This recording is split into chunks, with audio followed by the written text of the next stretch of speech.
New York. After fleeing Budapest, Hungary, during World War II, Amy Bohatinsky's grandparents and father, who was 9 years old at the time, immigrated to the U.S. in 1949. Her grandfather spoke no English and took a job as a dishwasher, then a second job to save money, and within a decade her grandparents were able to buy their first home. They saved more money and were eventually able to purchase 2 duplexes and a triplex to rent out. And soon my grandparents were making a healthy living on the back of real estate, my grandfather as a real estate investor and landlord. Bohatinsky, CEO of real estate giant Zillow Group, told attendees at Inman Connect New York this morning. They sent my dad to college. They were even able to buy a vacation home in the mountains that reminded them of Eastern Europe. Her grandparents passed on the idea of the American dream to her, Bohatinsky said. This idea that anyone here can work hard, buy a home, build wealth through that home, and with that wealth creation, create opportunity for generations to come. This is why every single one of us do what we do, she said. The American dream and what her family experienced hasn't always been available to everyone, Bohatinsky noted, pointing out disparate rates of home ownership among blacks and Hispanics compared to whites. Get an edge with smart home tech in 2018. One reason for this is that mortgages in the post-war homeownership boom were often not available to minorities. From 1934 to 1962, minorities got less than 2% of $120 billion in housing financing underwritten by the government, Bohatinsky noted. Federal Housing Administration FHA loans for the Long Island, New York, model suburban development, Levittown, for example, were exclusively available to members of the Caucasian race. Within a decade, Levittown grew from a potato field to a community with more than 70,000 residents, every single one of them white, Bohatinsky said. This played out in thousands of communities at the time across the United States, she said.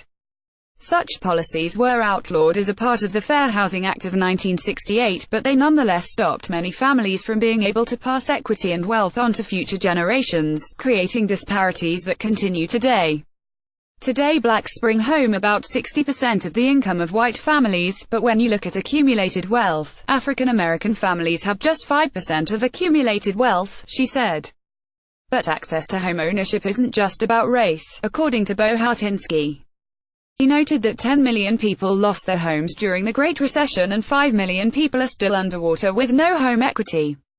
Between 2006 and 2017, the national home ownership rate fell from 69% to 64%. As people who build our businesses off of others owning homes and encouraging other people to buy homes, how do we as an industry and professionals impact this statistic, she said. How do we create a landscape where more people can be homeowners?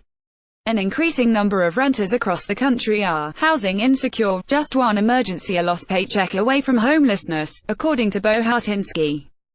While historically renters have paid a quarter of their income in rent 25%, that figure is now up to 29% nationwide and even higher in major cities like Los Angeles 48%, Miami 41%, and New York 39%. When people can barely afford the rent, they're not saving money. They're not thinking about being homeowners of the future. They're trying to keep a roof over their heads, she said. A rent increase of just 5% in some cities nationwide means hundreds of thousands more people end up homeless, she said. The key to creating more homeownership is to think about it in long game terms, according to Bohatinsky. Think about how do we help those who can barely afford their rent get to a stable place so they can begin to save money and so that they can become the homeowners of the future, she said. Things everyone can do include volunteering time, i.e. building homes through a charity such as Habitat for Humanity, raising money, i.e. organizing a 5K race for needy families, using your knowledge to help educate people, i.e., hosting a home-buying seminar, supporting victims of natural disasters, as Keller Williams and others did after Hurricane Harvey in October. Zillow Group launched its first social impact program, The Home Project, pledging $5 million to help those on the verge of homelessness. Over the next year, Zillow Group will expand the program so that the entire industry can participate, Bohatinsky told attendees. We know that Americans want to own homes. People believe in the American dream. The problem is so many of them can't, she said. Yet as an industry, so many millions of dollars and hours of our advocacy are spent on the short term, trying to convince people to want to own a home. These people want to own a home.